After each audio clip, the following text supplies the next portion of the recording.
Hi guys, welcome to the 52nd episode of the No Name Sunday Show. You've just done what I've forbidden. Which is what?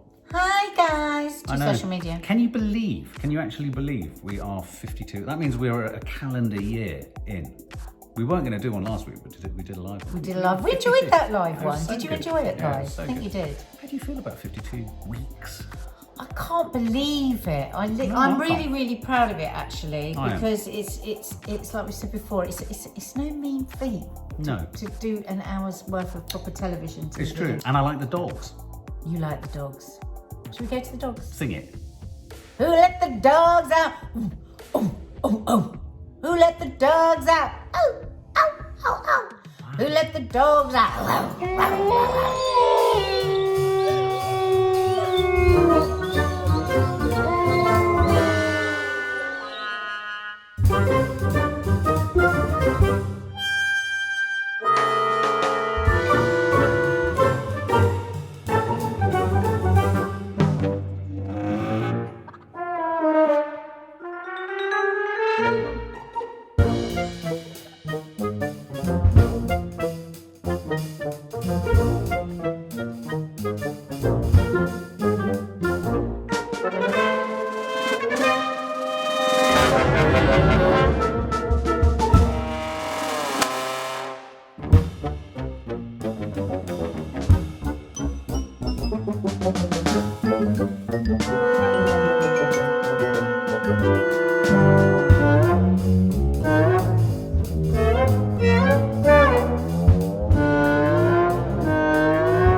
I'd like to say to everyone, we think long and hard about the dishes that we do on this show.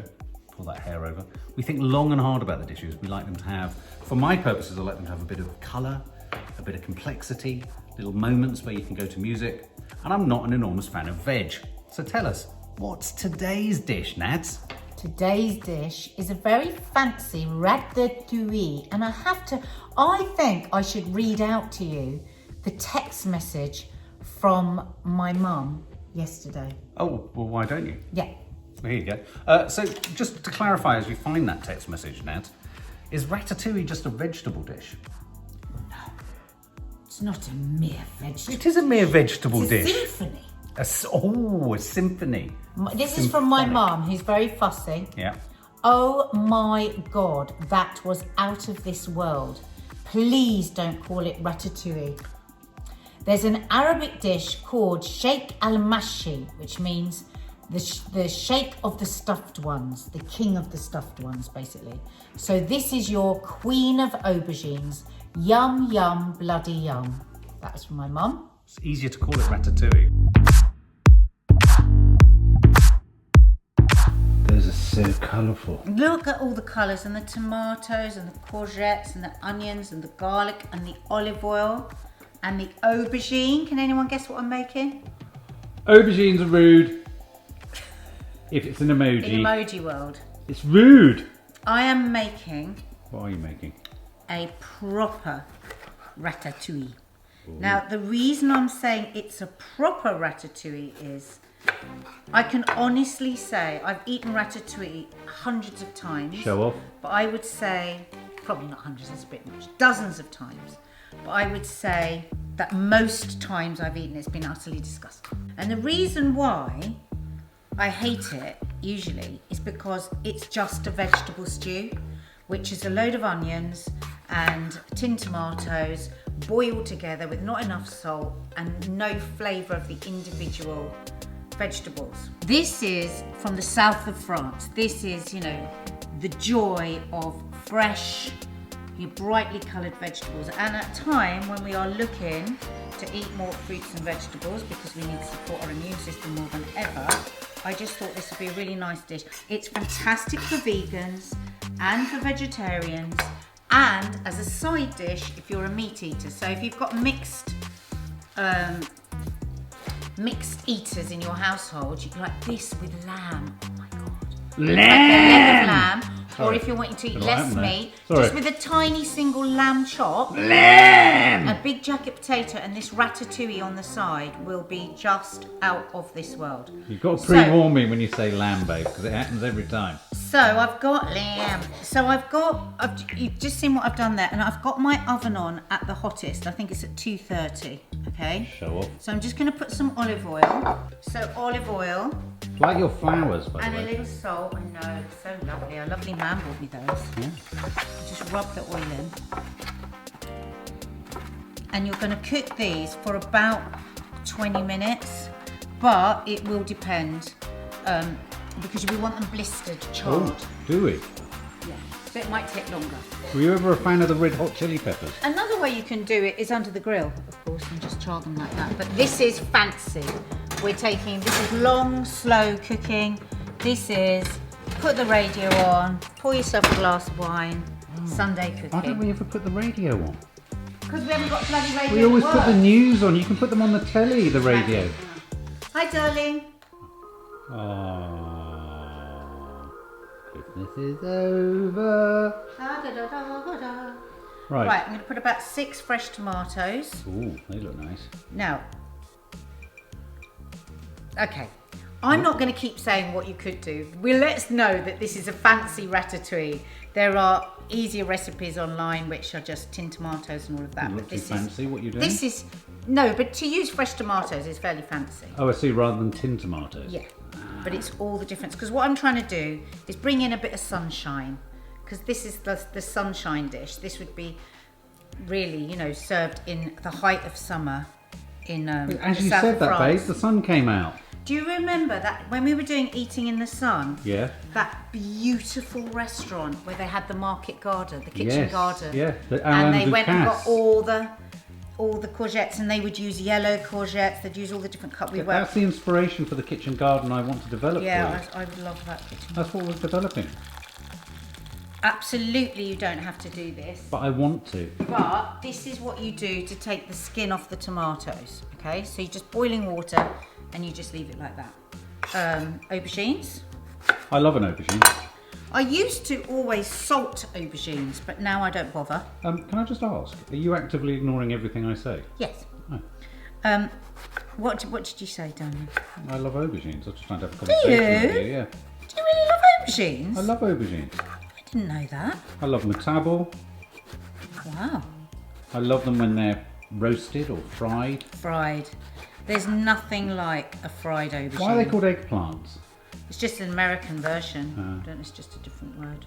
So many people hate aubergines.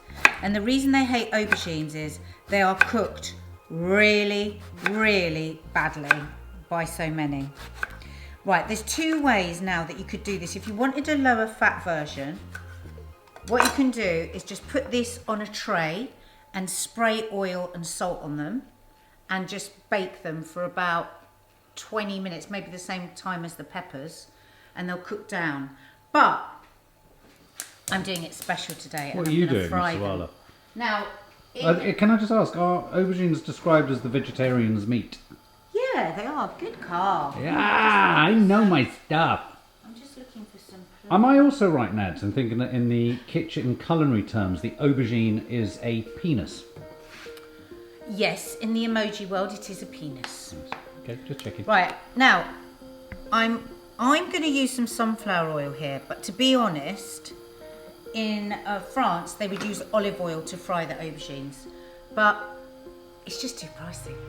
Yeah, that's ready. Look, you want it nice and bubbling like that, otherwise the aubergine will soak up too much oil. As you put more in, obviously, the heat goes down. Oh, flipping it. Bit in a bit.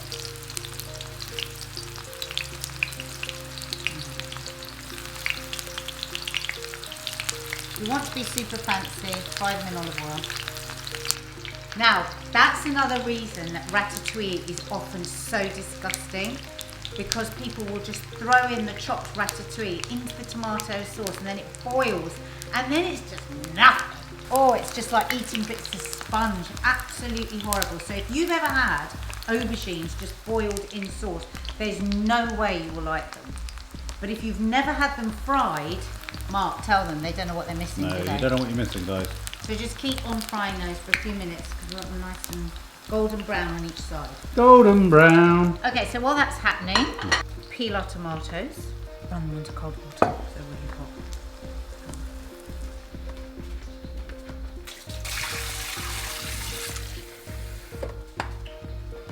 Let's just test these. A bit more. Just keep having a little peep at them. So you see how easy now it is to peel the Oh, wow. tomatoes. It just Their comes clothes off just so- fall off, don't they? so easily. Those tomatoes have become tarts, look. Oh, Pretty. that must be what they do en masse to get them into tins, right? Yeah, I suppose they've got some brilliant Big, machine yeah. that does it. Yeah. Just a giant pair of your hands. I've been to La Tomatina in Spain where they hurl tomatoes at each other. It must be so incredible. The cray-cray. photos of that are Yeah. just... The big Nuts. trucks come into town I just bet covered. it quite hurts to be hit by those It tomatoes. really hurts. You get one in the face, and they always home in on the press. And the press with Oh, do cameras, yeah, you're a prime target. Did it ruin your camera? No, you have to have a waterproof housing on your camera. I also had little windscreen wipers on the lens. Press a button on the floor and they wipe it off. Did you know that? You get windscreen wipers for cameras. Thank you. Do we think those will be done by now, the aubergine? What do you think, Mark? From My the sound of hunch them. is that you need to turn them over. Okay, let's have a look. They can take longer than you. Oi! Jesus Christ! Oh, They do fast. hey! Let's turn it down. Jesus Christ! I'm gonna have to stand over here now. Yum.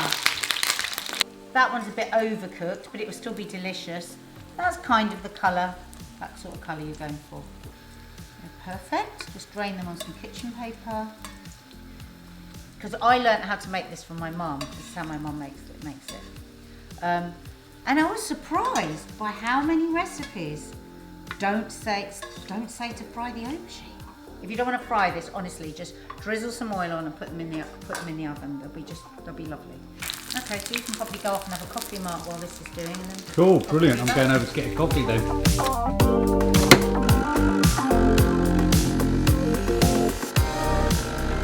So onion time. I wish I had bigger onions. You can get bigger onions, girls. Get bigger onions. They don't and sell boys. big onions anymore. It's really hard to get big onions. They just don't sell them. And the trouble is, often, I don't know if you find this, subs, when you buy big onions, they're bloody rotten. Why is that? They're annoying.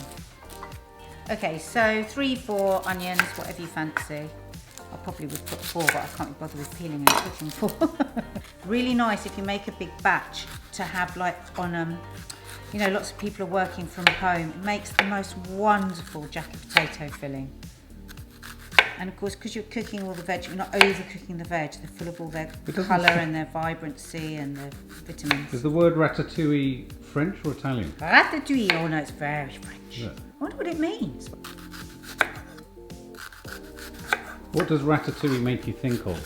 Where do you imagine South you of are? France. I've had it in the south of France. Sat outside in a beautiful long table.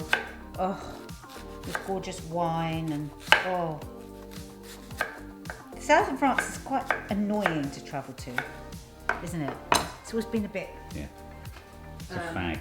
It's a bit of a fag. In the old days, you could go in practically any villagey place and it'd be delicious. Right, let's have a look. It's very smoky in here. Oh yes, that's what we want. Burnt, blistered. Perfect. So same frying pan, except now I am going to use olive oil. 2 tablespoons or so. That's more 2 than to 2 3. tablespoons. 3 tablespoons. Okay, so put my onions in. We haven't got any other calories anywhere here. We haven't got any meat. We haven't got any cheese. Now I'm going to turn that really down nice and slow. We want that to cook. Really lovely slow Sunday onions. Maybe 8 minutes or so. fantastic as a side dish to chicken or lamb. Do a leg of lamb and do this. Wow. Lamb! Lamb! Okay, so now we are going to slice a tomato. So some people would take out the seeds, but I actually like the tomato seeds, so I'm not going to. But if you want it to be proper faff,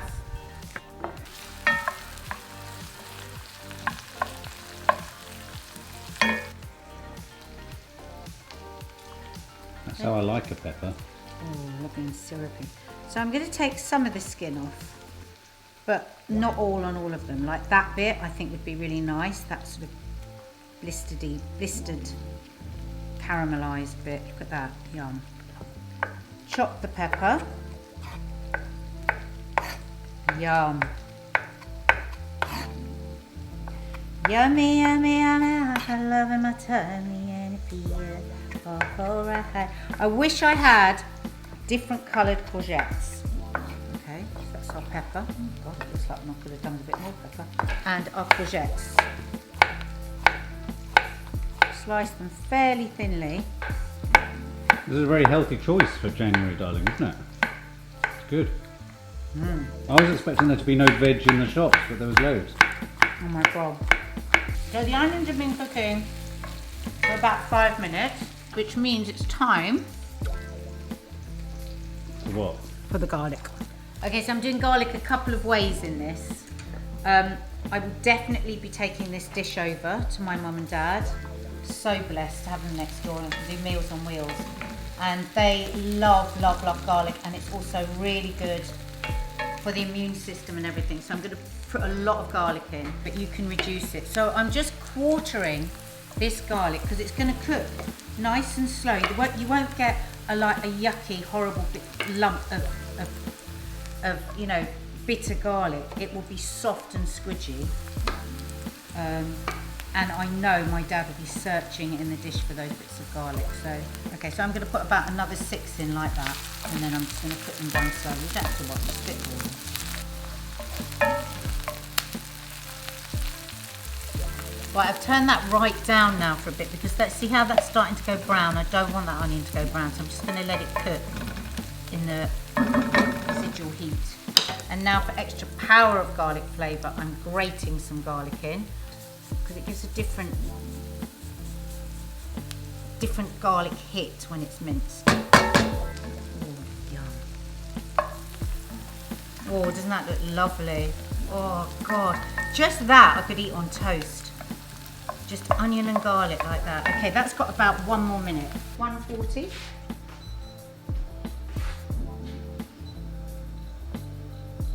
Because it will go in there for about nice and slow. Put nice and slow. Okay.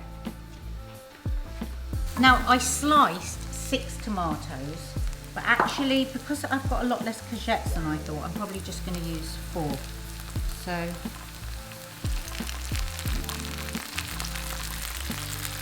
don't know, we'll see. Yum. One of these so good.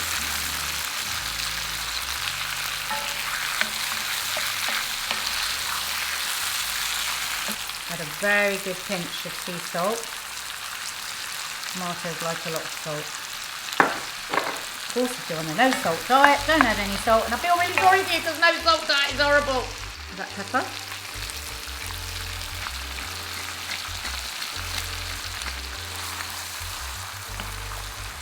So I'm just going to add a little dried thyme. Maybe a teaspoon. Just let it keep on cooking. I've just tasted that. I wish I could just transport it to every one of you. It's so delicious already that could just be a sauce on some rice or some pasta. You could just stop there if you want. But we're going to do the next bit. So you don't have to do this. Mark managed to get some basil, so I'm going to just add a little basil now. I'll put some more on fresh because it does kind of die a bit when it's cooked, but this will add another nice layer. So, a bit of basil, put my peppers,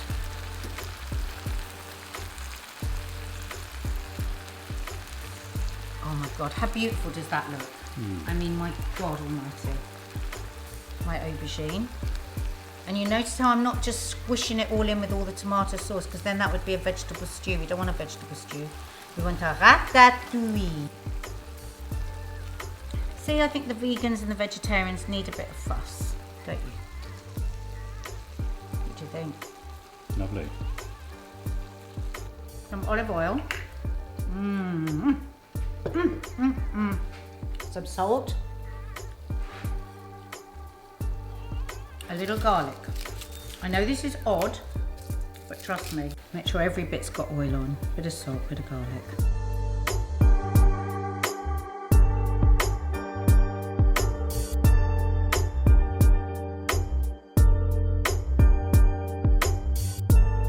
So that's now going to go in the oven for between, well, about an hour and a half. So tight fitting lid, that's a nice heavy base pan, and if you don't have one, then make sure you've got lots of foil on it. Keep it in tight. You want it all to cook in its own steam and juices. We've done the frying and now it's just going to cook so beautifully. On 140. Oh my God, I'm so excited, I want to eat it now. Ratatouille, ratatouille, ratatouille, ratatouille, ratatouille. Ratatouille, ratatouille, ratatouille, ratatouille, ratatouille, ratatouille. That looks very French. Very French. Okay, so it's had about 2 hours. Look at that! Oh my God, the olive oil, the vegetables, proper roasted, not stewed and yucky. So lots of fresh basil. Top. Oh, look at all those. Sticky, soft. Oh my God, this is going to be so good. Look at those tomatoes and the garlic. More on that. Yeah, this is the end shot. Oh. Oh. Oh. Yeah, that is like being in France suddenly. That is. So I've got some hot French bread. This is the best way to have it. Oh my God, that juice. Oh, this is of course vegan, but you could crumble some feta onto that, though I think each vegetable tastes of the vegetable. Oh my God. Look at that aubergine, like butter.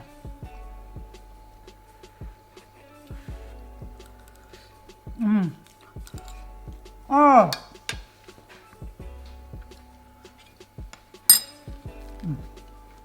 And the great thing about this, guys, is it's delicious cold as well. So,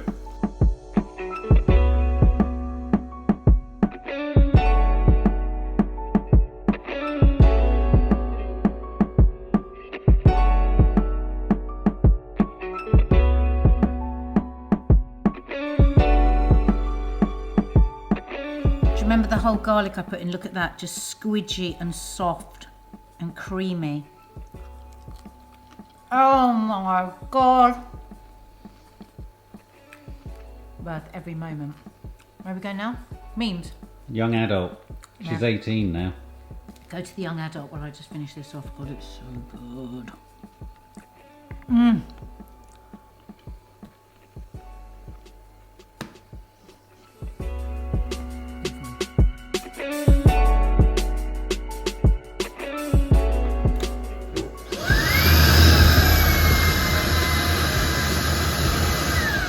Hate those people who suck all the energy out of a room, don't you? Thank you. Do you like my hair? Yes. It's quite wild, isn't it? I'm lucky I'm not like a silver fox, but I've still got a bit of colour. Yeah. What do you think? Do you think you'd let your hair just go grey? Yeah. Yeah. Yeah. I like when people just let their hair go. Yeah, I do too. I want to be a bit of a silver fox. I don't know what I'd be though. I think I'd be a silver gerbil. Silver gerbil. So of course she's now no longer a teen. She's an adult.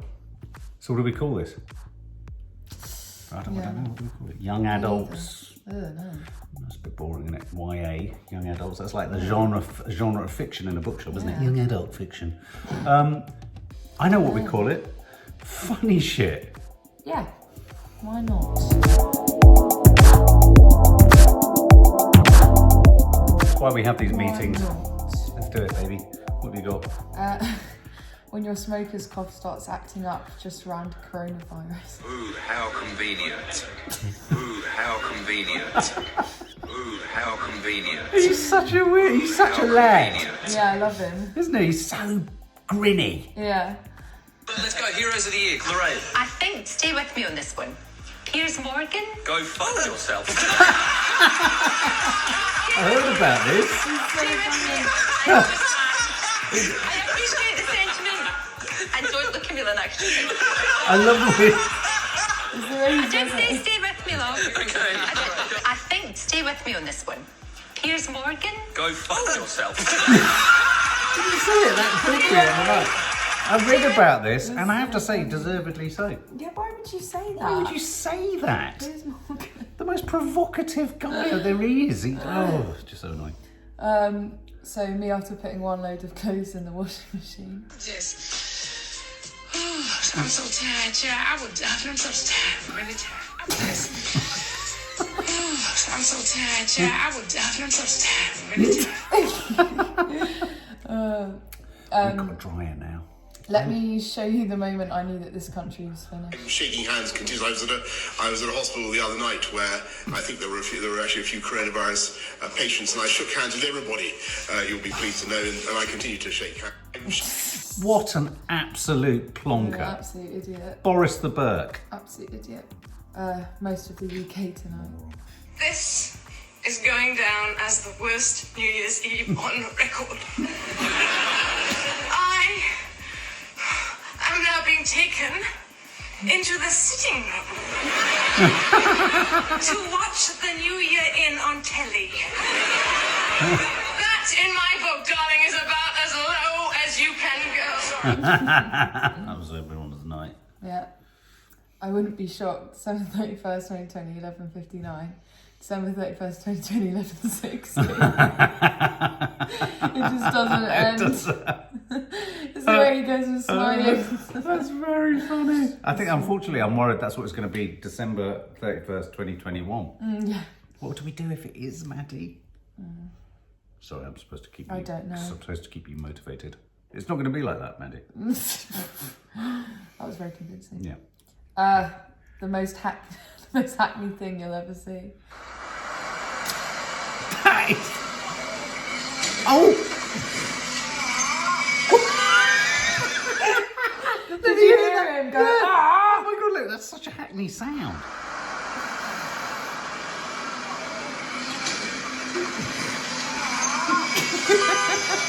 Right, number of things that makes me want to feel. Why? Yeah. Twat, Shoreditch, nubbin, hipster, Yeah. self-serving. Ow. So funny. So good.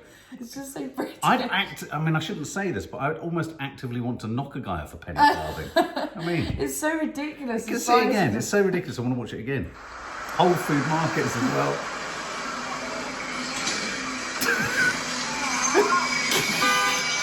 And then the way, listen, it's the way the bus beeps after for him to get out of the way.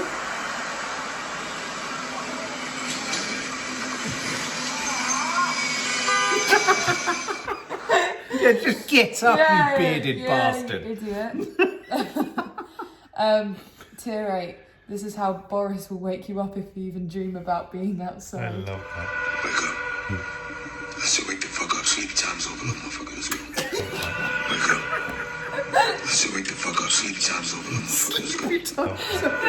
You little motherfucker. I said, wake the fuck up. Sleepy time's over, little motherfucker. Let's go. I mean, yeah, where did they go with funny. tier 63? God knows. God knows. Tier 74. Londoners to people up north who moved into tier 4. You all laughed at me.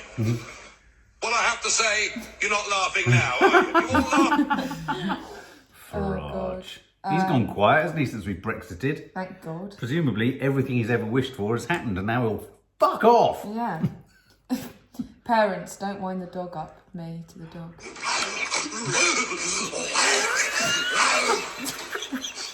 It's literally what you're like.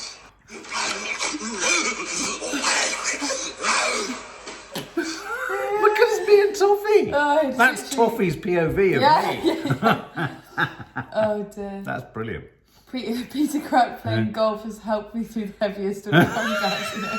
Has me in bits every Oh time. my god, that's bizarre. Looks like Slender Man. He looks like his head's been added to another so body. Weird. It's so weird. Doesn't look real. Nipping out for a pint of milk until 5.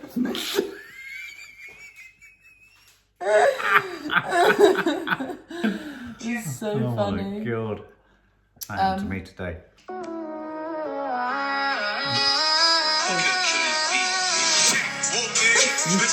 Memory foam. Blue cheese, I swear I'm addicted to blue cheese. I gotta stick to the table. That's really The way you hit the POV that hit him back. Bitch, I'm outside of some movie. Blue cheese, All the way I swear coming I'm back addicted in. to blue cheese. I gotta stick to this paper. It's so funny. I made an animation when I was a teenager, inspired by, the title was inspired by a film called The Howling, which is like a werewolf film, and mine was about a towel that would suck people's heads off. Oh my god. So I'd animate it, stop frame, and it would crawl onto someone's head, and then the head would just disappear. That's Guess what I really called good. it? What? The Toweling. Oh my god. That's really funny. For some time now, as we have been working with the Welsh Government on this issue. First of all, decisions that the devolved administrations are able to make before exit will continue to be able to be made by them after exit. What the bill does is sets out a mechanism that respects devolution and lets us maintain the integrity of our own common market as we work out. God, and this is a man responsible for our vaccination rollout. Yeah. Puts protective glass to protect staff against coronavirus customers. Go right in. Right in. It's so true. I must admit, I do that a bit. Yeah, I do it as well. So I can't hear anyone. Yeah. When you live into a film I can't hit her. Whack her! so funny. Can I see that again? Whack her! That's the I instruction. can't hit her. Whack her!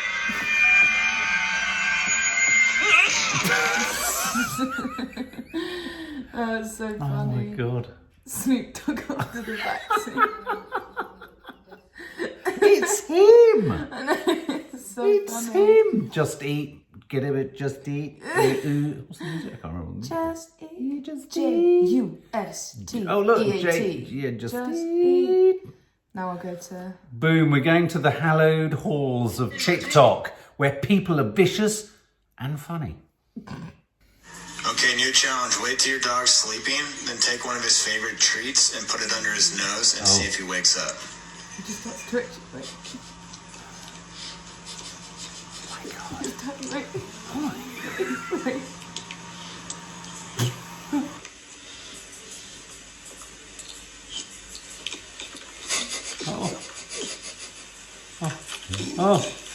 I mean, imagine waking up with a big. I mean, if you put a Big Mac by my head whilst I was, I would. The first thing I do is bite it as soon as I wake up. Yeah. This is so cute.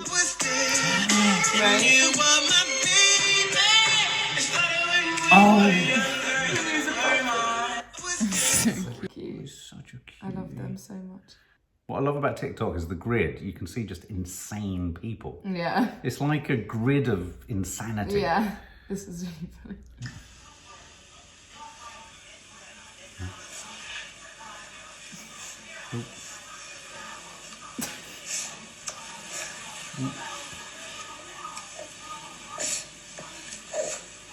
He's not going to be sick on him, is it? No.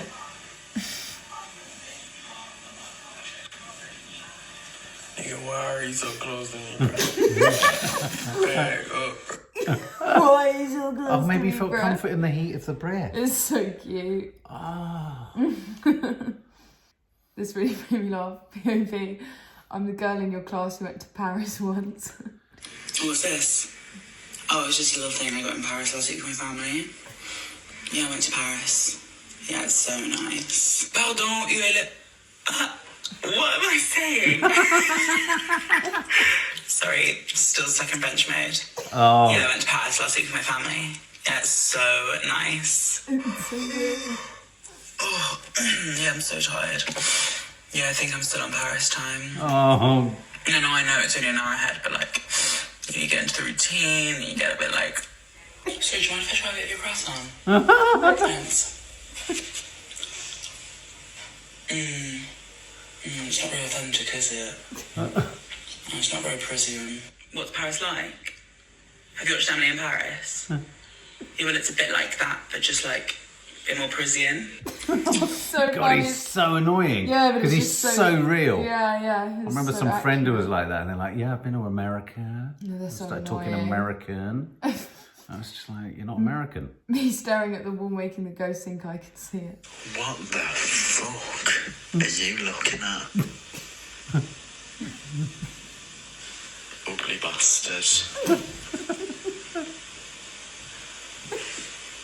D1. I do it all the time. I'll Yeah, be talking what you're to it so that it knows that I can see That you're it. in control. Yeah. Yeah, that's what it's about. It's about psyching it out before it makes you poo your pants. Yeah.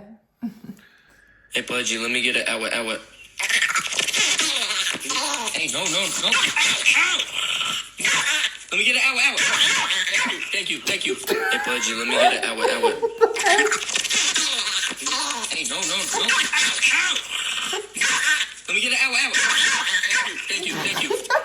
That's such a random sound. So funny. That's so funny. Ready? She doesn't react at all. Oh my god, she did not crap. Oh my god. Chloe. Are you alive? It's so cute.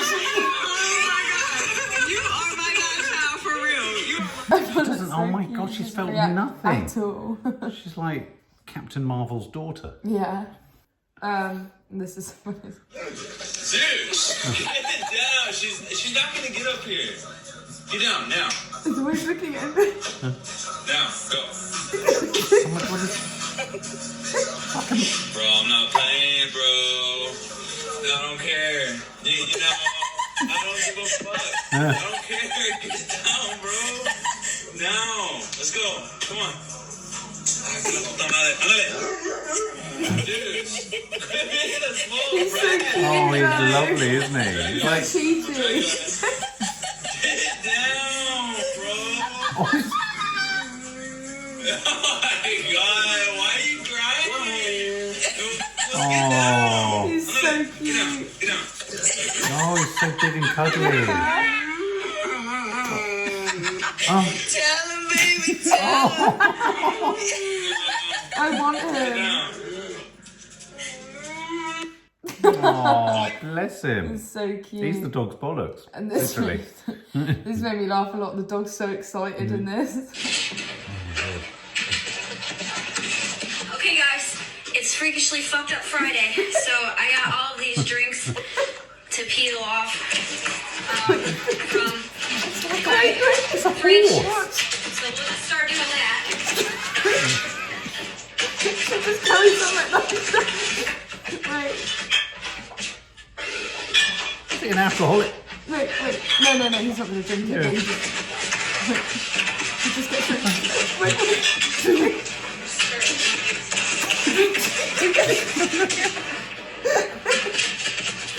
You should destroy everything. So he's all mad now.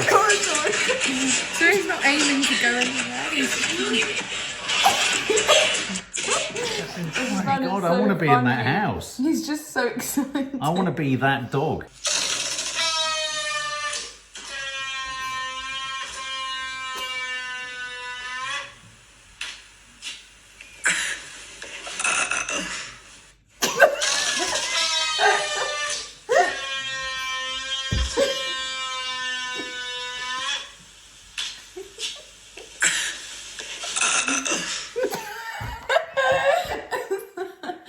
So funny. So random. Stupidly simple. I know. What is your favorite celebrity interview moment?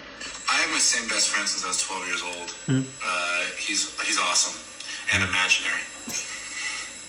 His name is Gideon. Yeah, he's great. He rides a unicorn. And he visits you in your dreams. This has gone horribly awry.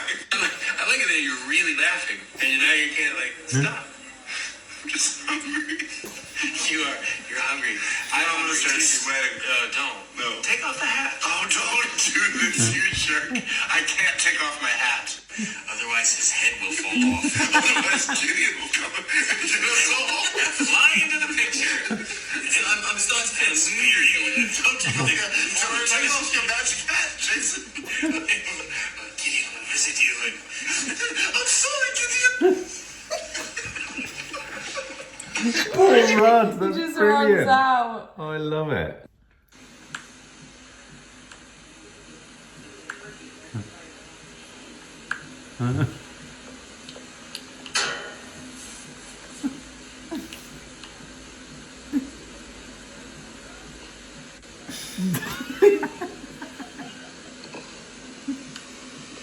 You know some weird shit, bro. Why did you just do that? Why would you do that? Why would you do that and smell your hand?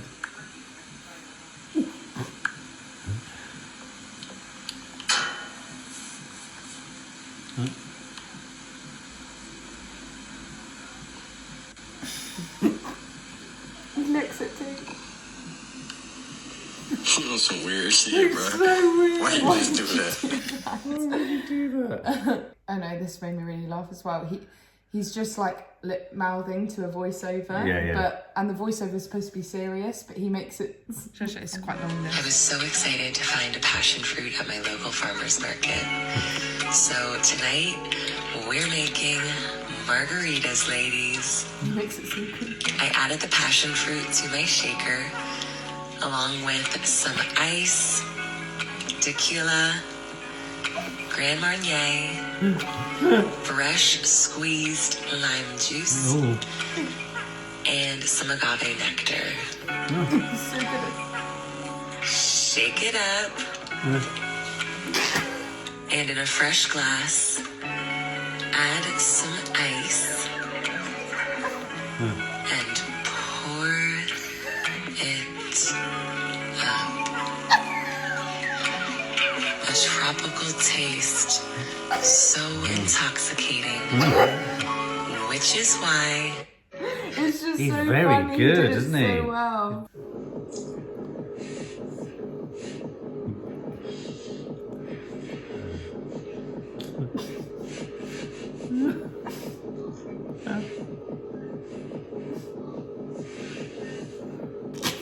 Yeah, they're sort of not there, are they?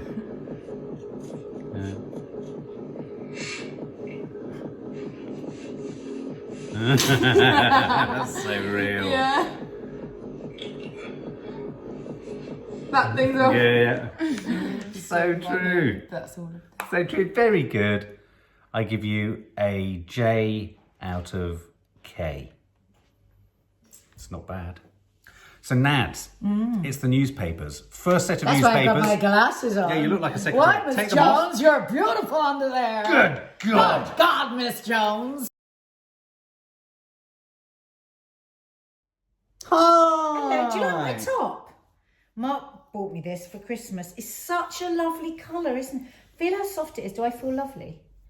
Feel me. Papers Now, it's a bit of a everywhere. tricky one for us because this morning and our coffee moaning, we were extremely cross. Sorry about that. Again, welcome to our new family guests. Welcome, family guests. If you look back over the last 52 year, this is a 52nd episode. you will see how the paper started off with us just doing a jolly jape a la Big Breakfast style, and then as the year has gone on, but it's a great archive of what we've been through. Yeah, actually, it's like a isn't video it? diary, a news Yeah, diary. it is. Yeah. So, and you'll see our moods fluctuate in Yeah. that time. We go from positivity to despair to hope to fear and all the other emotions in between, including needing a wee. Front of the sun today is just a plain and simple one. Foul. Because it seems that no one sent the memo to any Premiership footballers that they shouldn't go to parties. oh, yeah, I saw I mean, this either they're really today. thick, Oh my really stupid, God. or really arrogant. Is or that the one where they had 18 yeah, people or at the so party? wealthy they just don't need to worry about any of it. And they photographed it and posted Yeah, it. there is that sense with senior top flight footballers of ungettability. You know, they're so rich, they're so untouchable, they're so above all other rules. Okay, this is a programme I'm really, really excited about. Everyone's going to go yawn when I say what it is. The Truth About Boosting Your Immune System, which is on BBC One on Wednesday. Now, no. Sorry. The reason I'm really, really excited about this is... Everyone's thinking about it at this time of year. If there's anything that can come out of COVID, then health-wise, then this has got to be it. This is going to be really good because it's going to show directly how by strengthening your immune system, you can fight COVID in a much better way. Right. So they used this volunteer, David Richard, look, 48, went on this plan, improved his immune system massively before being struck, and then he was struck by COVID. Right. So we are going to find out how he did. Did they make him get it? No, but he then just did. But no, it's just really, really interesting. Something, I would really recommend people watch it. Wednesday, BBC One, 9 p.m. But there was just something quite interesting here that caught my eye. And this immunologist was saying, they've done various experiments, and they were saying that you should not drink alcohol for the week before your vaccine. Saying here, Russian scientists have urged the public to go booze-free for 3 days. Well, she's saying here a week before and then after, because it massively boosts your immunological response to the vaccine. Well, we're not going to be able to do that, are we? Because we're tone deaf when it comes to, limiting our drinking. Well, this is it, because on the same page, the number of patients admitted to hospital for alcohol-related liver disease has surged massively. And experts are saying this is because people have been using drink to deal with their anxiety. Okay, so don't just make people feel bad about that. What are we going to do to help people deal with their anxiety? That's the question. Of course, looking after your immune system, looking after your gut, all that stuff does help your anxiety as well. It's kind of related in a different way. But this story, we talk a lot about how lockdown is needed and all this kind of stuff. But it's important that we acknowledge and we recognise that that there is a sort of grimmer side to lockdown. And one of those is mental health conditions, mental health issues. And there was just a story in the paper today that really kind of struck me about a girl called Lily, who, and Annie Arkwright, her mum, was talking about her vibrant daughter, as figures show that people contacting young people's suicide charity Papyrus jumped by 25% in October and November. She's a young girl who took her life. She'd never suffered with anxiety before and was outgoing, engaging, very well liked. She was concerned about the quality of her work, her deadlines and her future, and during lockdown her social life was curtailed. This is really difficult stuff, this, because the thing we have to remember is suicides sadly happen in lockdown and not in lockdown. They can occur for countless different reasons, and there can be many, many triggers, if you like. And I think in this situation, obviously the lockdown was a sort of trigger. There must have been pressure in her mental health. There must have been stress within her mental health. But I just thought it was important that we acknowledge that when we sit there saying, as we often do, and we haven't always said this, that lockdown is needed now, we're not being sort of inconsiderate to the fact that it puts undue pressure on many people's mental health, and that suicide levels are on the increase since this crisis has developed. But I do think it's another reminder that we need to keep ploughing resources, money, backup, people into the mental health arena in order to be able to pick up the slack, if you like, on this. Because in a sense, no one solution to the crisis is going to be able to prevent everything from happening. But you could have more people available and more services available to someone like Lily, who was, who sadly took her life, as I say, in October. Right, I thought this was a bit of fun here. There's a new remarkable book, apparently, with remarkable tips from an Oxford psychologist about all the sort of different ways that we can boost ourselves, odd ways. Right, so an hour in a hot bath burns off the same calories as a brisk half-hour walk. No. Yeah. But it has to be at... Can't be so hot you burn yourself, though. 104 degrees Fahrenheit. Right, okay. That's quite hot. That's quite hot. Another thing is, you should put a hot water bottle on your hands and feet for a really good deep sleep. Because these skin sites are where thermoregulation, increased blood flow basically, is most effective. So you get a much more powerful relaxation effect than if you hug it. I like this one, and I think we should do this. Sit around a circular table if you want to avoid family arguments. Studies show circular seating stimulates a need to belong, whereas square or rectangular arrangements trigger a need to be unique, and that's more likely to promote conflict. What a load of bollocks. No, I load think there's of something nonsense. in this. You know when you sit at a round table, whenever you sit at a round table, like at a restaurant, you think, oh God, we must ask for a round table more often. Because everybody's open, everybody can see everybody. And I think it's more conducive to a friendly, warm, chatty experience. I hate to say it, I think there's a combative. huge industry of trying to find new and innovative ways to sell books at this time of year. And the idea in that headline of an hour of a hot bath burns off the same calories as a brisk walk is just an excuse for people not to go on a brisk walk. I mean, it's ludicrous. Oh, come on, I'm trying to give some good news No, here. I know, but it's ludicrous. God's Because sake. here's what's going to happen if we listen to all this nonsense. Because look, physiotherapists in lockdown have said that the cases of people hobbling in to see them have gone through the roof, as people in lockdown have tried to take to the streets running Too fast. a little bit too overzealously.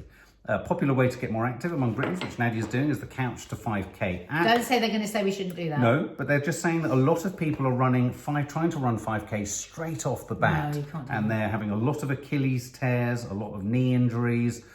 One particular trend, not surprisingly, is middle-aged men buying expensive bikes, setting off for long rides without having them set up or learning the correct posture, and a lot of them are getting slipped discs. Oh, no. You don't want that in lockdown, do you? I love this bit of a puntastic. The reason we set this up was puntastic. Isn't it amazing? Not isn't it amazing, but isn't it amazing, Nat? Green machine that spins old clothes into new. Listen to this. Oh. A gadget in H&M in Stockholm Yeah. has a machine. They have a machine at Oh, H&M where sweet. customers can watch their old clothes being turned into new ones. Wow. In what's been described as a glimpse of fashion's future, this machine shreds clothing into fibres, spins it into a yarn, and then knits a new garment of your choice. It costs £13 per item, but they are talking about it as a possible way of recycling clothes for the future. Bonkers. Weaving magic, as they say. I like that. This was quite handy because it's question and answer to all the actual vaccine questions that we've been asking. And the question we've been asking a lot is, and I finally got the answer here, can you choose which vaccine you want? Because we both fancy the Oxford more than the... Yeah. If we had to have one, we'd want the Oxford one. I think well, to the point answer, that I would probably say no to the Pfizer. well, the answer is no. So Lenny Henry is in the papers talking about the fact that television is still too white. After 4 decades on screen, I still feel lonely. But he does acknowledge that streaming services such as Netflix, Amazon Prime, etc. are much better than terrestrial channels at representing Britain's ethnic diversity. And I have to say, I've noticed that. I have noticed that, certainly in drama, and obviously a good example of that at the moment is Bridgerton, which I think is doing a supremely unwoke. And I say that not because woke is a bad thing, but because it's an easy target for people like Piers Morgan. But it's in an unwoke fashion. It just seamlessly has cast a massively diverse number of actors into a period drama when, of course, black characters just wouldn't have been in these positions. And it works seamlessly, brilliantly and convincingly. So I don't think it's a surprise that the more nimble, fleet of foot and contemporary companies such as Netflix and the streamers are across this, because I hate to say it, I think the terrestrial channels are just populated by too many white people. This is Jonathan Van Tam, Deputy Chief Medical Officer, who is, who's championing this delay on the second vaccine. He says, quite simply, it's better to give 2 grandparents 89% protection than to give one 95% and the other none at all. Makes sense. It does make sense. Does make I mean, sense. I wonder whether, how Pfizer are saying that they don't have the data to support that. Do you think it's just because they want to sell more vaccines? No, quicker? I think they are. I think they are aware of the litigious nature of the world, Right. and I think they have to say they can't guarantee Right. efficacy. Like when you buy a packet of pasta and they say it may contain nuts. They just have to. New series notification tonight. There's a new series called A Teacher, on BBC Two, Ooh. and it stars Kate Mara, who we know from House of Cards from years ago. Oh, God, are we she's a very watching good that? actress. Well, do you want to know what it's all about? It's all about. Do you remember that story of Renata Williams, Yes. the teacher who Yes. seduced the boy? And I filmed You her. met her, didn't Yeah, you? yeah. And I met her. Yeah, She- around the same time we were working with her, and she was like 30, late 20s, 30s. She's seduced a schoolboy. Lots of very reversed sexist jokes about the idea, oh, lucky schoolboy and all that. And actually, it is a form of abuse. Of course it is. And this looks into, I think she plays a teacher in which she essentially has an illicit affair with an 18-year-old pupil in her English class, and it sort of explores the rights and wrongs We'll of be that. watching that, So and that's we'll be on reviewing tonight. it straight after live on this channel. So if you want series. to watch It's it, called A Teacher. your favourite pop songs are most likely to be the ones in the charts when you were 14. And I thought, if there's one person that will remember what he was listening to at 14 and see whether that's still your favourite song. No, past the Duchy on the left-hand side? No. Absolutely not. Okay. Like a Virgin? No. No, not at all. I do think a lot of the music I liked when I was a sort of pre-self-conscious teen was a load of old shit. It's maybe related to the common tradition of coupling music with significant life events. And I suppose 14 is that age when you start properly looking for a partner, you start to get... I think a It's particular big- tune that came out when I was massive. 14, 84, Sweet Dreams Are Made of These, that stuck with me for I many think years. mine was around Duran stuff. I like the Eurythmics a lot. Yeah. Apparently, Rich Tea biscuits have been named Britain's top bedtime snack. No. Yeah. No, they're horrible. It's They're like eating bizarre. toenails. I suppose people think, oh, they're a bit plain, a bit settling, not too sweet. And other favourites include, wait for this, cheesy nachos in bed. What? Galaxy chocolate and shortbread biscuits. Galaxy chocolate I can understand. 48% of positive sentiment across social media goes to the Rich Tea biscuit. Number 10 was midget gems. Oh, you like those, don't you? No, I hate them. I thought... Number 8 was Walker's Crisps. Right. Is this in bed? Yeah. 4 was strawberries. Those are people trying to have sex, aren't they? Yeah. They're trying to coat each other's lips Yeah. with them. Yeah. The number 2, barbecue peanuts. They're not trying to have sex, are they? I don't know, in my case they might. That's what someone once referred to them as. 2 quickies.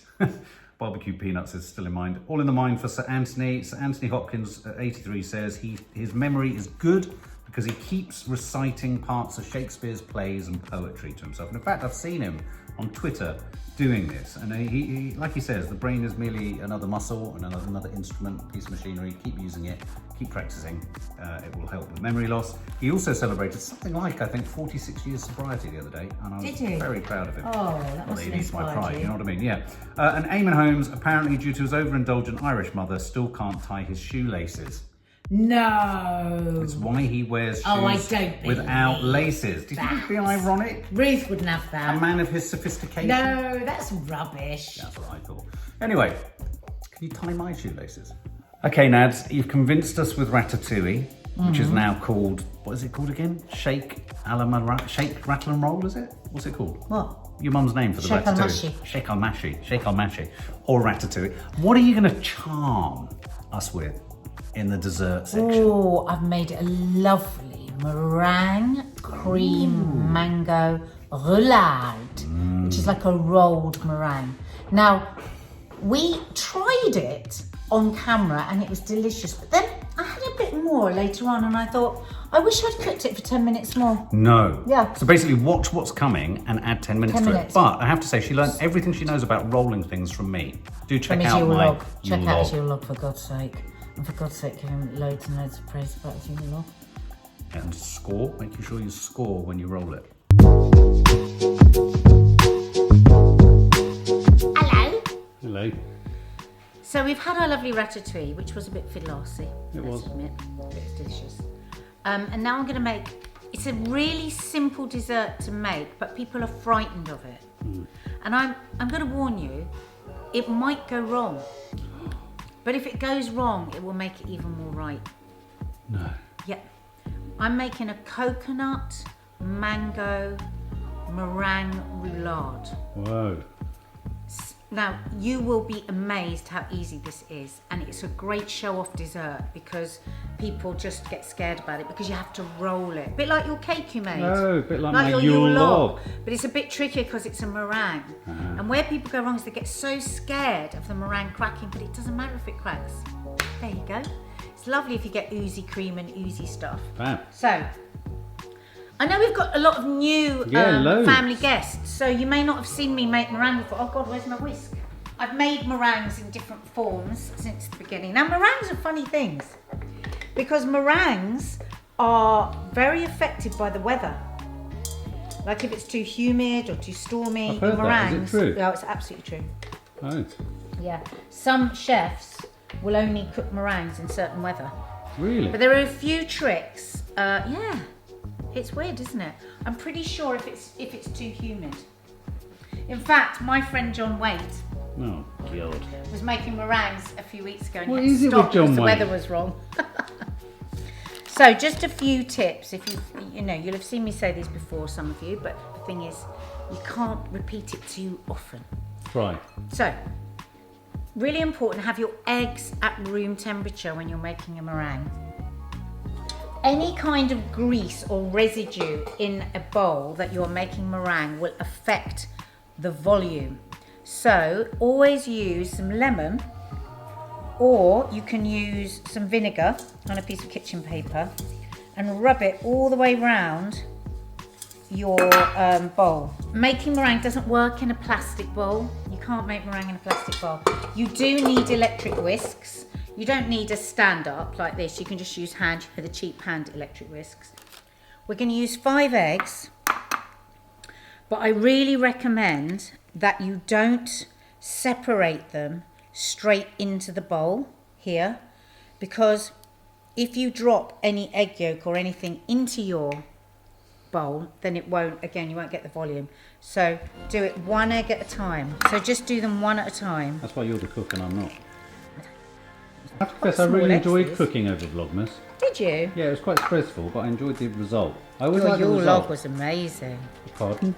Your Yule log was so good. It was tasty. So good. Oh, what have I not been doing? So, I don't know. Putting what? them in one by one. Sugar.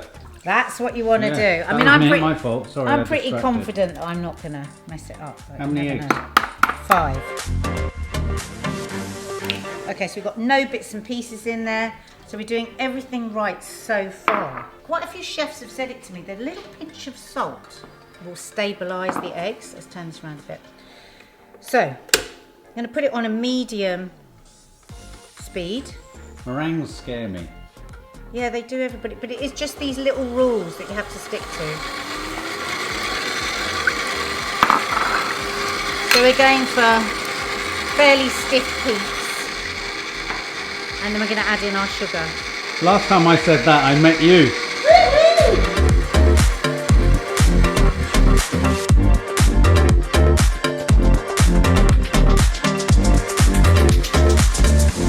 Have you grown to love my frog bauble? Yes, darling. Right, let's have a look.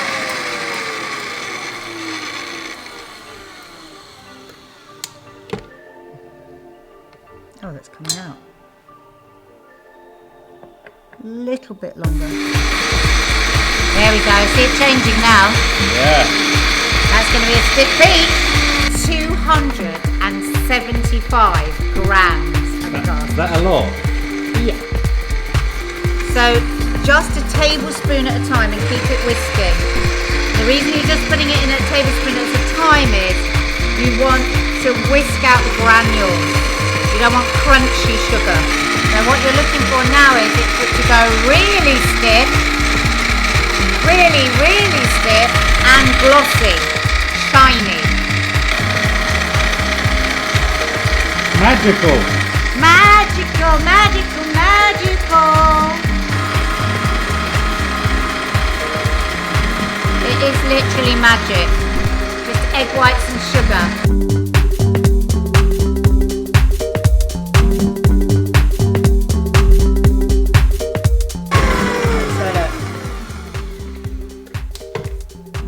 Would you say that's stiff and glossy? That was pretty stiff and glossy Okay, so then just do one turn like that to get any sugar that might be left around the edge.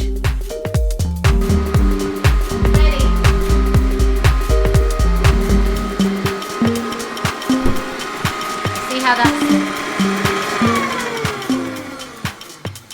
it's shiny. You're looking for that gloss. Can you see the difference? How it's glossy now. Like There's glossy extra. paint. They're just little tips, but you don't do those and you don't get a good meringue. So that's why people think meringues are difficult, because they don't know the tips. Did you say little tips? Tips. Oh, tips. So you need a Swiss Don't go pan. there again. Right, I've got non-stick baking paper and a little bit of butter underneath just to keep it in place, just in case it's your very first time cooking.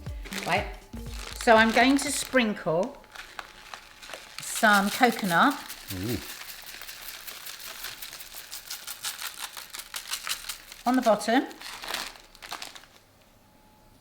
I'm really making this with my youngest in mind because she loves meringue and she's so good, Kiki. She's so disciplined, isn't she, Mark? She gets up in the morning, she does a run, she does a yoga, she does a meditation. That's a homeschool kid for you. And she eats really healthily. You know, Mum, could I have bone broth? She had bone broth soup today. But you know me, I believe in a bit of everything, and her favourite thing is meringue, coconut and mango. Yeah. So this will make her See, very happy. At this point, I really like meringue. It's exciting. Darling, you will like this meringue. You always do quite well for someone that doesn't like meringue. I like the cream that gets put on the meringue. You could, if you don't want to use cream, guys, what you can do is put a can of coconut milk in to the fridge overnight so it separates from the water, and you could stir that with the meringue and have like a coconut filling, coconut cream filling. Okay, so you just want to just carefully, you don't want to bash all the air out.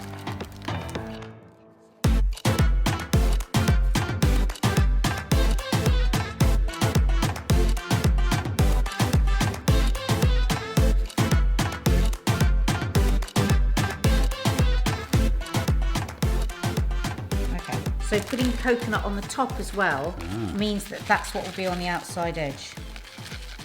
You have to score it. No. I'm only saying that because they said it in my recipe. I know exactly why you said it. You were showing off. Yeah. You were showing off your culinary knowledge. Yeah. Well done. You're a really good cook, babe. I've always said it. Into the oven. So it's at 180. And it's going to cook initially for 12 minutes and then we're going to turn it down, but we'll just put it in first at 180 for 12 minutes or until light golden. So this has almost had 12 minutes at 180. It smells so coconutty. Oh, it does. It smells lovely. Oh yeah, so that's going, see how that's going like a light golden brown, and we can see that the coconut's getting toasty.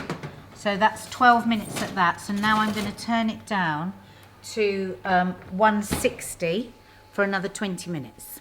So see you in 20 minutes. Do your see you in 20 minutes dance.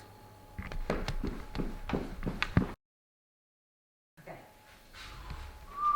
Oh, it smells coconutty in here, doesn't it? Doesn't it? Coconut. Oh, yes. Lovely. Perfect. Oh, gorgeously golden toasted. Brown. Da, da, da, da. Golden brown. Na, na, na, na, Try that bit there. na, na, na, Because I'm the cook. na, na, And na. I can do what I like. And I'm just going to leave it to settle there for a bit. No, actually, I'm not. I'm going to take it out so it cool down. Just let it cool down because we can't put the cream and stuff in while it's still hot, can we? What would happen? you'd think. Be ruined! What's happening? So I put it back in the tin because it's easier to turn it over in the tin. And I'm just putting some paper like that and the board. Yeah, ready? Yeah. Turn it over.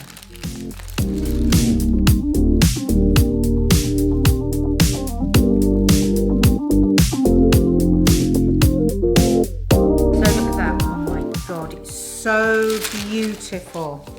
Now we're going to put the cream and oh look at all that coconut on the inside. tell me the rules of whipping cream. When I'm on my own, I always think, what should I do? Yeah, so you have to watch it. So put your whisks in first, turn it on. You can turn it on high to begin with. But then you have to be careful because depending on the freshness of the cream, it can very quickly, I mean it's been in the fridge for a few days, so it will thicken quicker. But I'm going to now put it on a medium. I've taken it from high to medium. So look, see, so that is about to go too thick. Oh, right. So I'm not even going to stir it too much now because even that will make it go too Really? thick. That just suddenly happened. I just tilted up to you and it had gone. You could, if you wanted, add a bit of Malibu to that if you're going for really tropical, a little bit of rum. I'm going to put our cream on.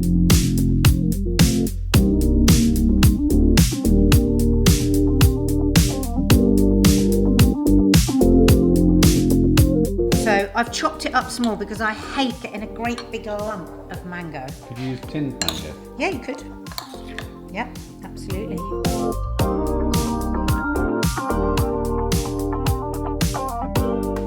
Okay, so you have to be fairly bold.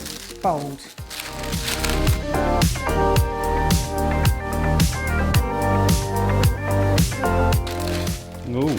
Oh, look at that. It's cracked a bit. That's Yeah, okay. that's We all right. don't care. It looks lovely.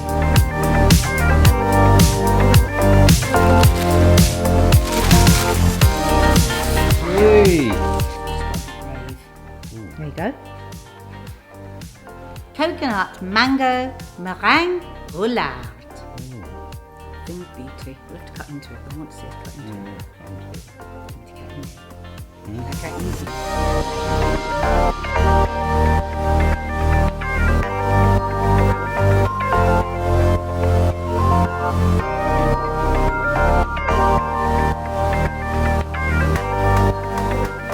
Oh, can you hear that? Oh, look at that, guys.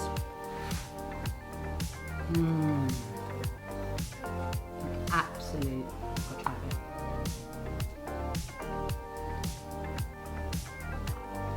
If I say so myself, that is bloody gorgeous.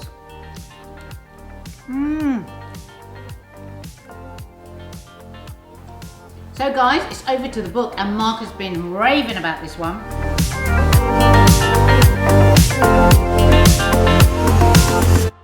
Book of the week, guys.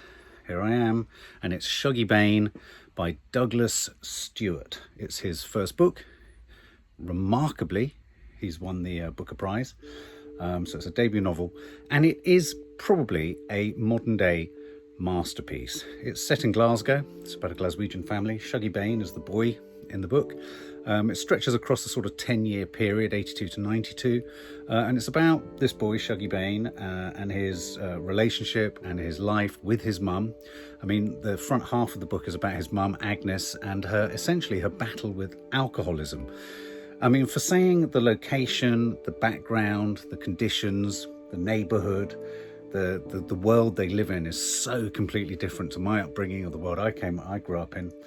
The elements of the sort of fears and perils and anxiety induced by alcoholism and a childhood and a life of sort of chaos and uncertainty, I really related to this.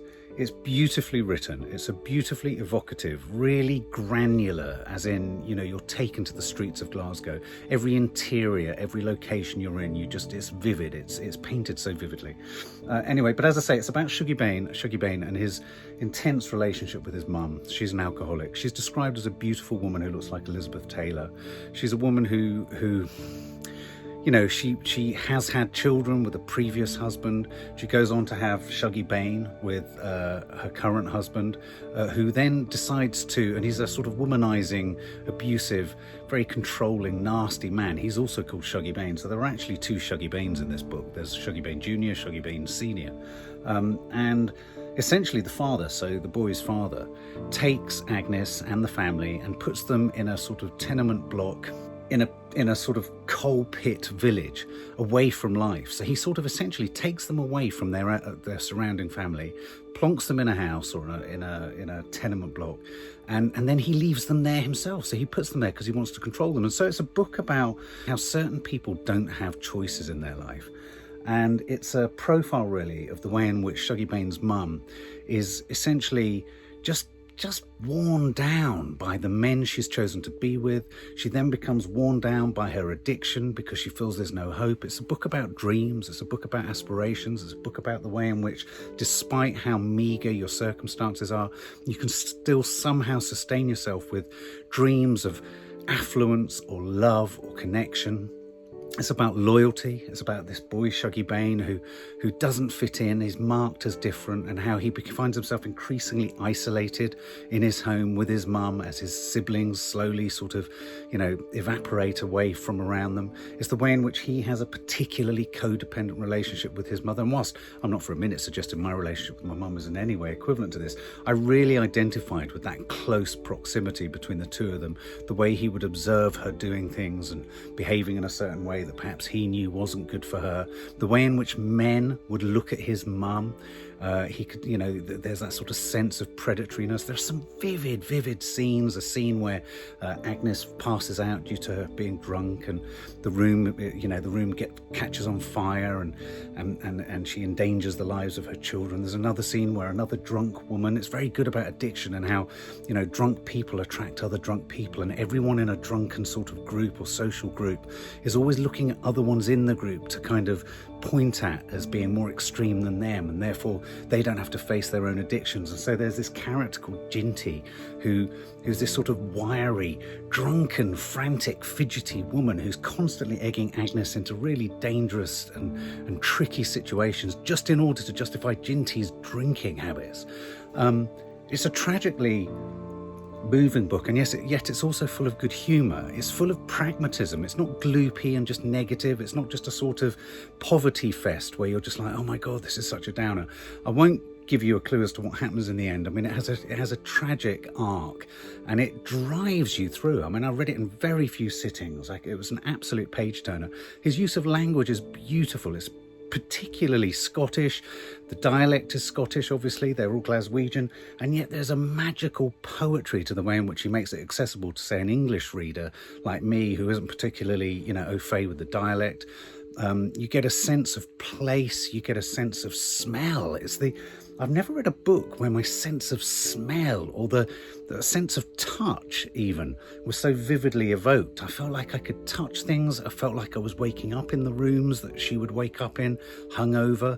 Her lack of memory, the way in which drunken hangovers just make you have a sort of sticky sense of guilt and shame. It's a brilliant portrayal of that sort of the horrible, sticky, clouded judgments of being a drunk, essentially. It's a horrid portrait of controlling, horrible men who can put women in extraordinarily sort of trapped scenarios. And many times I was reading this, I was thinking, God, is this set in the 50s or 60s or 40s or post-war Britain? And then you're reminded that no, this is in the 1980s and the 1990s. And you're thinking, my God, there are people living in this level of poverty today. With a lack of choices, with a lack of, horizons or aspirations or dreams. And it's the way in which dreams can still be constructed out of nothing. Alcoholics Anonymous comes into the book. There's a point where Agnes manages to get a grip on her drinking. I won't tell you what happens there again because it'll give too much away. But there are some heartbreaking moments of realization, sort of epiphanies that she has about herself.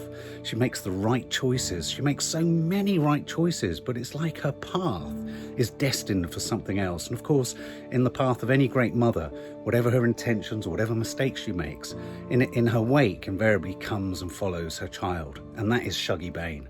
And that is the strength of this book.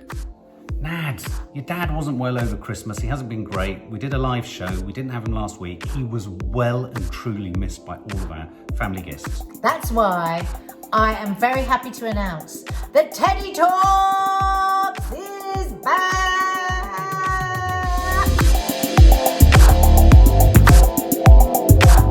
Say hello, subs. Are you having a biscuit or not? Hang on a minute. What kind of a biscuit are you having? Cinnamon biscuits. Are they vegan? Vegan? Why? Because I'm supposed to go vegan. You're supposed to both be vegan for January. Yeah. I'm not having a biscuit. No, You were eating a biscuit, Betty. Not, I've got a tablet in my mouth. Dad, does Dina know you're having that? Dina bought them. Or maybe they haven't got butter in then. What? You're not allowed to have butter? Not as a vegan. What does that mean? No animal products. The first meal, I tried to give him his beloved gazpacho. And what did he do? Drag the cheese out of the fridge. Dad. Tiny bits of cheese. Has it been a nightmare? It reminds me of the friend of mine, Jordanian. His mother was caught at the borders in America, taking in a hell of a lot of vine leaves. Well, she had a saucepan full of vine leaves. Yeah. Oh, God. Of courgettes, ribs of lamb. and the American officer said, "What do you think you're doing?" He said, "You're not allowed to bring this in." She said, "Why?" He said, "This is food." She said, "You call this food?" "Yeah, it's a snack." This is snacks. A friend of mine who decided years ago to stop taking sugar. You know Liaz? Yeah. My cousin. And one day a couple of Jordanians sitting, having a cup of tea, he said, "Oi, you remember our friend Elias?" He said, "Yes." He said, "He doesn't take sugar anymore in his tea." What? That was news. That was big news. Yeah. I'm off now. Off you go. Yeah. Start spouting. Spouting. Waxing lyrical, I think is what you wanted to say, Mum. That's right. That's right, yeah. Yeah. Look at this brilliant book. Thank you. Oh, yeah. Mark's read it and reviewed it. He says it's fantastic. It really is. I'm halfway through it. Already? Yeah. God. I'm wired for some now, yeah. So we talk about having fun. Oh, lovely. Is it funny how children are always able to have fun? Yeah. You leave a couple of them in a room and they create a game and start having fun. And then when I was young, I had a tremendous amount of fun. I had a very funny household.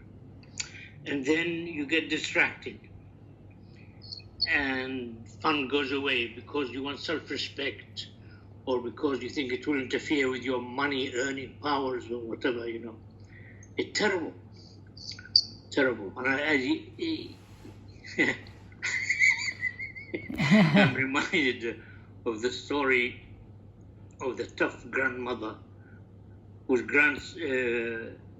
her grandson said to her, "Can I come with you today, spend the day with you at the sea?" She said, "Yes, come, we'll all have fun." Good idea.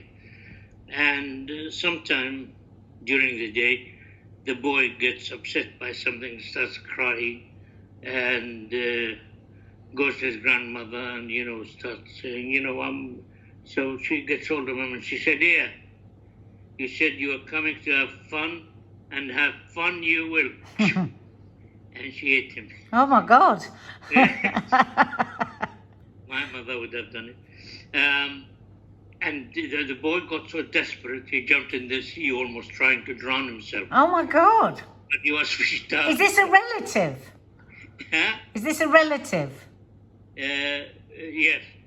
Yeah. God. And the people fished him out. There was no problem. Okay. Anyway, that's one way of fun. Fun has got to come out of the soul, like breathing. It's got to come out of the heart. You can't hit somebody and you say have fun, can you? No. It's organic. Absolutely, like breathing in and out. Yeah. You know? And nowadays, I think a lot about of the fun times we had when we were young, because there isn't much fun at the moment. You know. Mm. Aren't we not having much fun, are we? No. You know, really, one lockdown after another. And for me personally, the problem is the weather. Yeah, it's so hard. You know, because I love to step out and walk around the garden and look at people in the street, you know. And that is really terrible, not to be able to do that. Because you feel cold, you know, you're worried about the germs, you know. Anyway, but there's another aspect to fun as well. This time, a couple of grown-ups, years ago, I was running some kind of a theatre workshop. And it was open for one day, every day a week, for people to come in and just join, have fun, you know, explore the ideas, talk about the plays, and so on. And it was come in, pay a couple of pounds, and spend a day. And one day I got a couple, young man, 17, 18 probably, and his sister. They looked a bit grim, but I said, all right, we'll cheer them up. We started running the workshop. And at lunchtime, the boy came over to me. He said, is that all you're going to do? I said, what?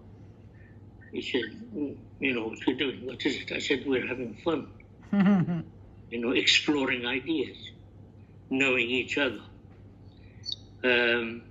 He said, look, at lunchtime, I'm going to leave.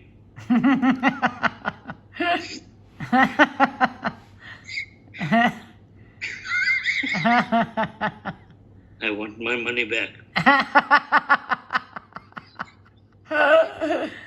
I said, why? He said, my mother said to me and my sister, go to this workshop because it could be a step for stardom. You should become stars. He said, and this kind of mucking around is not going to get us anywhere, is it? I said, no. Anyway, we never said we would lead you to stardom because nobody knows the way. And definitely I don't. And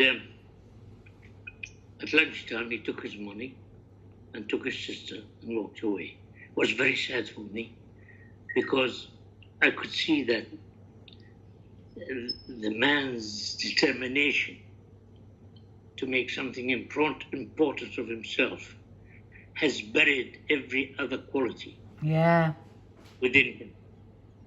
You know, and he couldn't look out at all at what other treasures life has other than determined to become a star. It was very sad for me. Two aspects of having fun. And fun, we must release it from ourselves. Wonderful, sometimes human beings wake up in the morning and you find yourself laughing. Because an idea has struck you. And you're open to absorb it and enjoy it. I think keeping the, you know, people talk about this, you know, keep the child within alive. And it's become just something that people just sort of trot out without actually, I think sometimes even believing that you can. Like Mark and I always say that you and Mum are still very childlike. You both have something still very childlike. You access that sort of silliness, that playfulness. And I think it's above and beyond everything else. That's what keeps you both young. It is, and the only thing nowadays, I find myself scrabbling around, looking for it. You know, I don't want to lose it. I believe it's the only true wealth given to us. Yeah. The greatest compensation for a life which is hard on everybody. And life bribes us. And this is one of the best bribes life has given me. Yeah. To be able to laugh at anything and to have a bit of fun. Yeah. And we need it now more than any other time. We really do. To make sure it doesn't get buried, doesn't get forgotten. It loses its priority. It's one of the things that I love most about Mark. Is he can be so silly and playful and laugh things off. He can be very the other side as well, but like we all can. But I think because you and Mum are like that, I sort of subconsciously looked for that too. Yes. In my relationship. Yes. I remember when the parking meters came. We, you know, Bobby and myself, we'd go up to the West End and we'd find a meter. And Bobby would show so much happiness. She loves a parking meter, does Betty? It was overwhelming, you know, and the whole evening would be coloured with so much joy. No, but that's the key to this pandemic for us in a daily basis is, and it's how we started it on YouTube. What's your spark of joy for today? What's the tiny thing that you can find in the darkest of hours? Not to negate your true feelings or not to say that you're not valid in feeling sad or angry or powerless, but to look for the spark of joy can literally ignite a mini fire that will get you through the day. Yes, it was parking meter. Spark of joy. And the fee was about 2 shillings all evening. And Bobby was the happiest girl in town, you know. And I thought how other people demand such impossible things of life. Yeah. You know, and I'm lucky to have this lady who gets very happy. So, Mum, you've always been a cheap date. Hey, that's what you were happy about. Happiness would be overwhelming if it had some time on it. She probably wouldn't have been able to cope with the bucketfuls of joy. There you go. There's a great message for everyone today. What's your spark of joy? Yeah. Look, 2 meters to 2 hours on 2 shillings we've saved. We've been wonderful. It's great. It's the meaning of life. Well, that, you know, that's how you make life move on. You know? Yes, I've just remembered that. The parking meter wife. Oh, I love that. I'm wondering what we're going to title this particular film today. Betty was always a cheap date, maybe. Yes, thank God. Yes. Thank you. Thank you, darling. And thank you, Betty. Okay. Thank you, Betty. I was thinking we should do Skype Pub this week. Hey? Skype Pub. We'll do Skype Pub. Yeah, yes. Yeah? Should we do tomorrow night, Skype Pub? We haven't done that for ages. Yeah, we're not going out tomorrow. We're having a quiet night in, are you? Okay, let's do G&T's tomorrow night, Skype Pub. Okay, what All time? right. 6-ish? Come closer and listen. The beat of my heart keeps on missing. Da da da da da da da da da. Come closer and cuddle me tight. That's right. Come closer and cuddle me tight. My heart goes boom bang a bang, boom bang a bang when you are near. Boom bang a bang, boom bang a bang, loud in my ear, pounding away. Be Mark, stop now. My breasts are The coming end right of off. episode 52. See you next week! Oh, see you tomorrow for coffee morning. Oh my God, my arse is literally hanging. Mark, don't. Ow. Oh, that went right up my arse.